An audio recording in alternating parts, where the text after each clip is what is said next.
Hi! Welcome to all. 'Sitaramam' 13వ భాగం. సీత వాళ్ళ ఇంటి ముందర కార్ వచ్చి ఆగుతుంది. సీత ఆ కార్‌ని చూసి షాక్ అవుతుంది.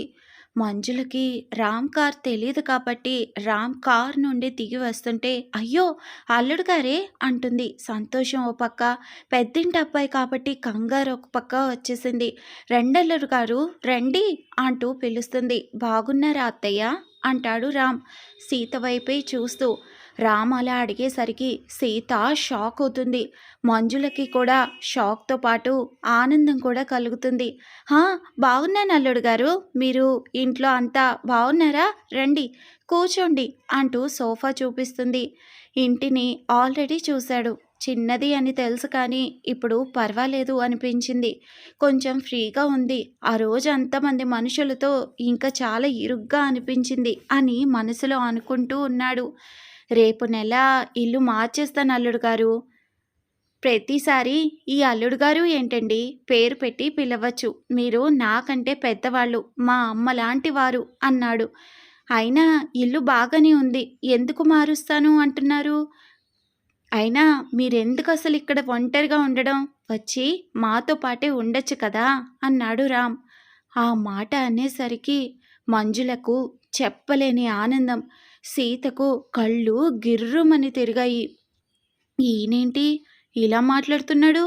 రాత్రి తాగిన మందు ప్రభావం ఇంకా ఉందా? ఎక్కడికి వచ్చాడో, ఎవరితో మాట్లాడుతున్నాడో గుర్తుందా అనుకుంది.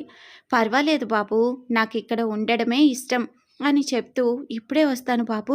సీత, ఏంటే అలా దిష్టి బొమ్మలా నిల్చొని ఉన్నావు? కూర్చొని మాట్లాడుతూ ఉండు. అమ్మా, నేను లోపలికి వస్తాను. నువ్వు వెళ్తే నేను ఒక్కడనే ఎలా కూర్చునేది అన్నాడు. అంతే, సీతకు మళ్ళీ షాక్ కొట్టింది. ఏంటి షాకుల మీద షాకులు ఇస్తున్నాడైనా? ఏమైనా ప్లాన్ చేసుకుని వచ్చాడా అనుకుంది మనసులో సీత. రా, ఇలా పక్కన వచ్చి కూర్చో, మళ్ళీ దీర్ఘంగా ఆలోచిద్దువులే. లేదు, అమ్మకు హెల్ప్ చేయడానికి వెళ్తాను. నాకే సహాయం అవసరం లేదు, నువ్వు బాబు పక్కన కూర్చో అని తనే కూర్చోపెట్టి లోపలికి వెళ్ళింది మంజుల. ఏంటి సార్ ఈ డ్రామాలు? మా అమ్మ దగ్గర అంతా మంచితనంగా యాక్ట్ చేయాల్సిన అవసరమేం లేదు. నిన్ను హాస్పిటల్ దగ్గర ఆటో ఎక్కుతూ ఉంటే చూశాను. ఎందుకు వెళ్ళావు హాస్పిటల్కి? డ్రైవర్ నిన్ను ఇంట్లో వదిలేశానని చెప్పాడు. That's my personal. అన్నీ మీతో చెప్పుకునే అంత చనువు నాకు లేదు. అయినా నాకేమైతే మీకేంటి బాధ? నాకేమైనా అయితే సంతోషమే కదా మీకు. షటప్, నేను చెప్పానా అలా అని? మీరు చెప్పాల్సిన అవసరం లేదు, మీ ప్రవర్తన చెప్తుంది అలా అని. ఓ సరే, హాస్పిటల్కు ఎందుకెళ్ళావు మళ్ళీ అడిగాడు. ఈయనేంటి వదిలేలా లేడు అని మనసులో అనుకుంటూ ఉంటుంది. నువ్వు నిజం చెప్పేంత వరకు అడుగుతూనే ఉంటాను, డైవర్ట్ చేయాలని చూడకు.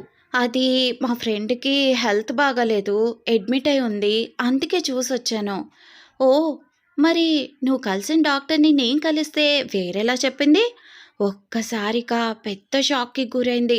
అలాగే రామ్ని చూస్తుంది. హాయ్ సీతు అంటూ భార్గవి అలేఖ్య వచ్చారు పరిగెడుతూ.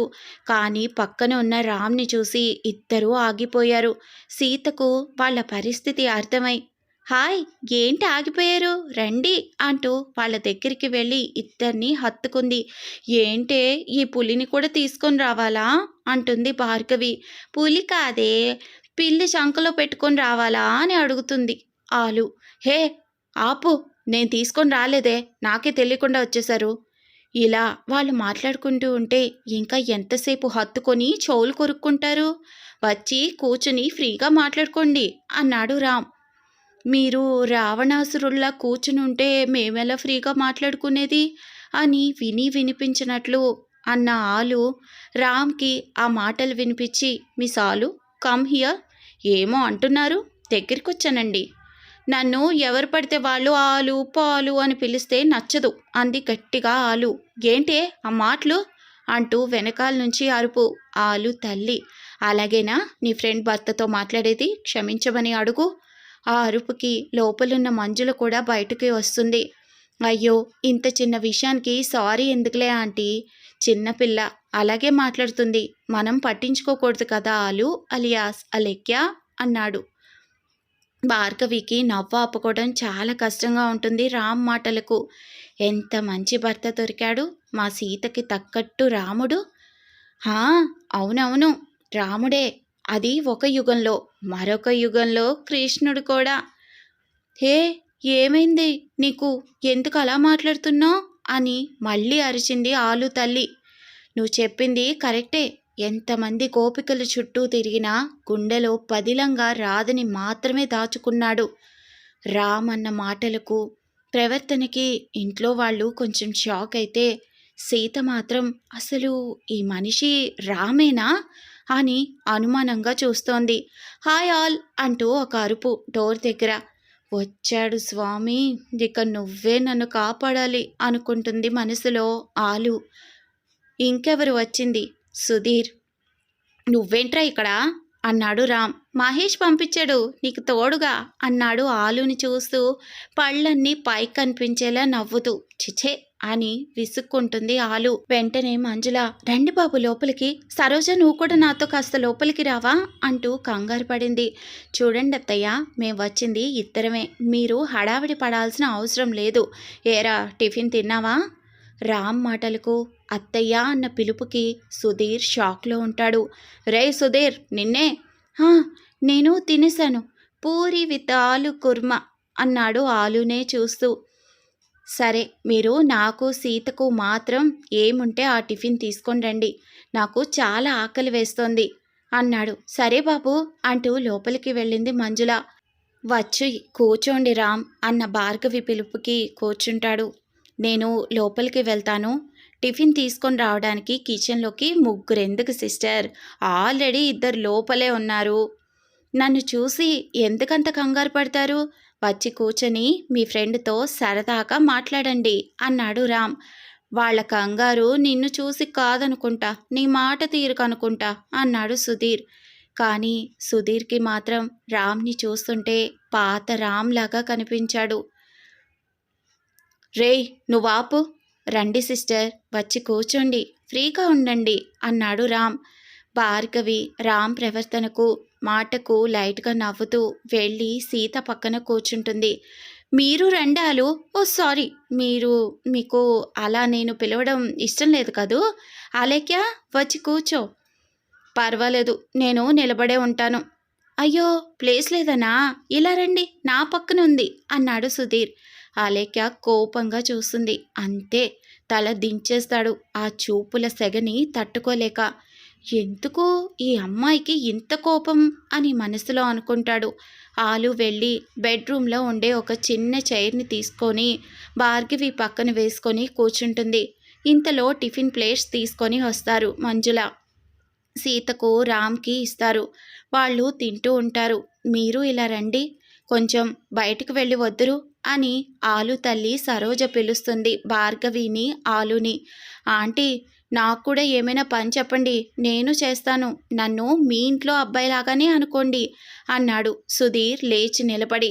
చాలా మంచివాళ్ళు బాబు, మీకంటే మా హోదా తక్కువగా ఉన్నా బాగా కలిసిపోతున్నారు అంది సరోజ. డబ్బుదేముందాంటీ, ఈరోజు వస్తుంది, రేపు మరొకరి దగ్గరికి పోతుంది.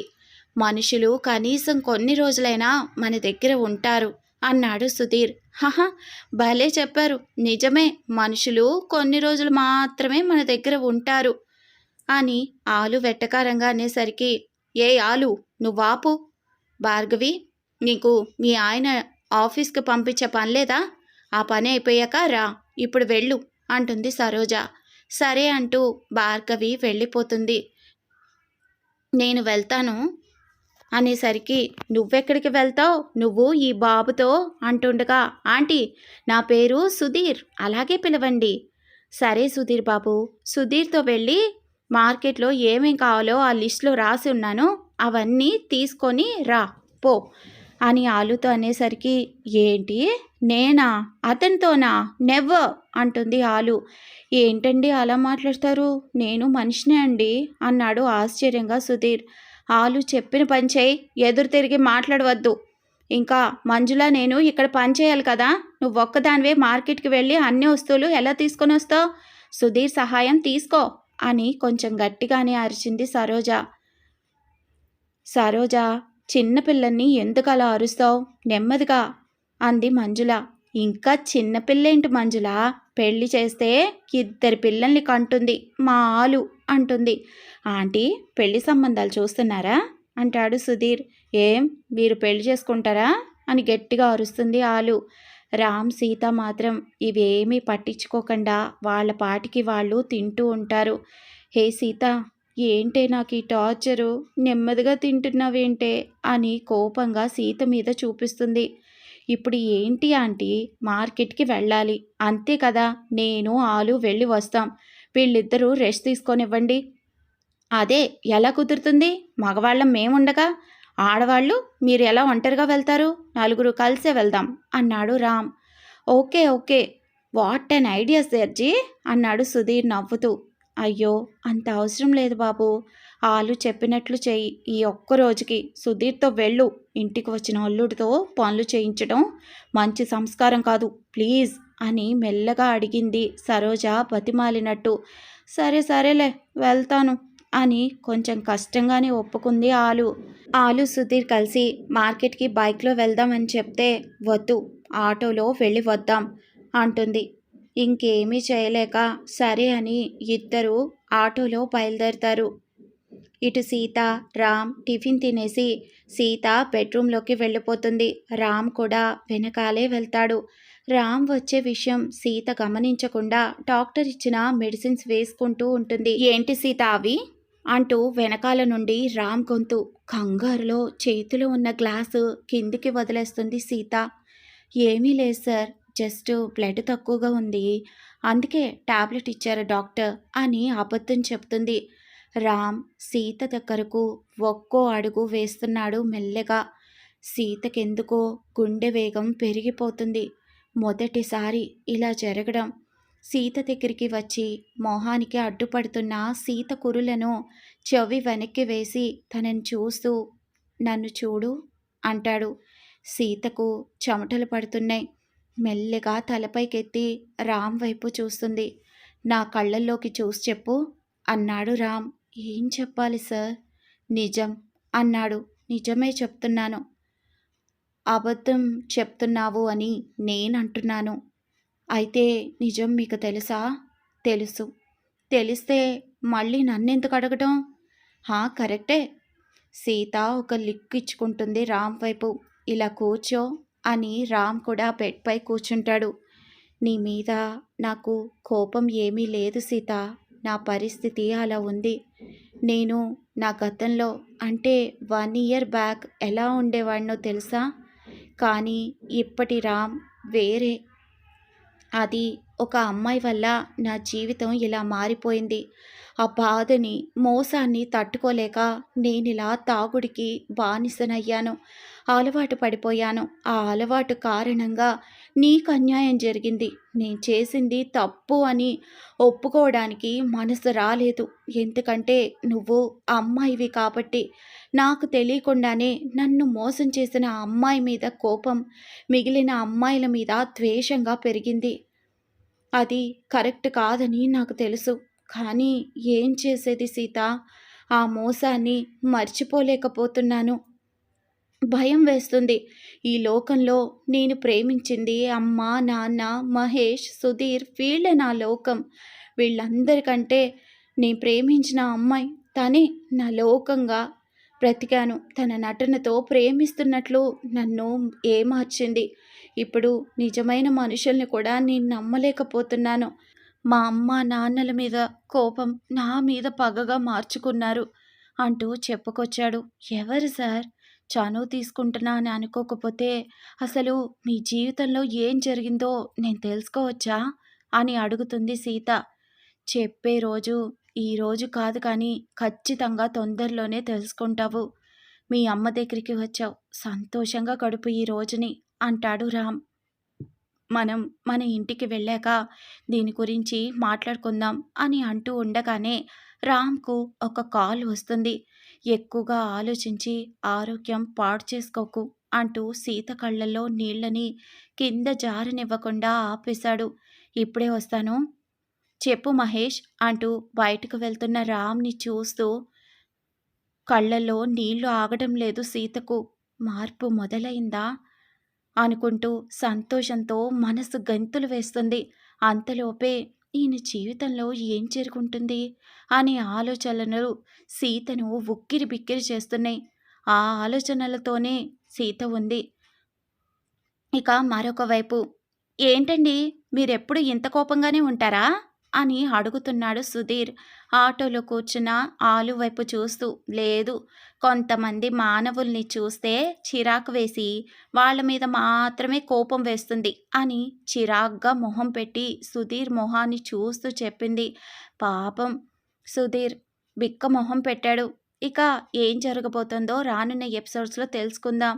రామ్ గతం 2, 3 ఎపిసోడ్స్‌లో మొదలవుతుంది. మరిన్ని ఎపిసోడ్స్ వినడం కోసం తప్పకుండా మన ఛానల్‌ని సబ్స్క్రైబ్ చేసుకొని, ఈ వీడియో కనుక నచ్చితే లైక్ చేయండి. Thanks for listening.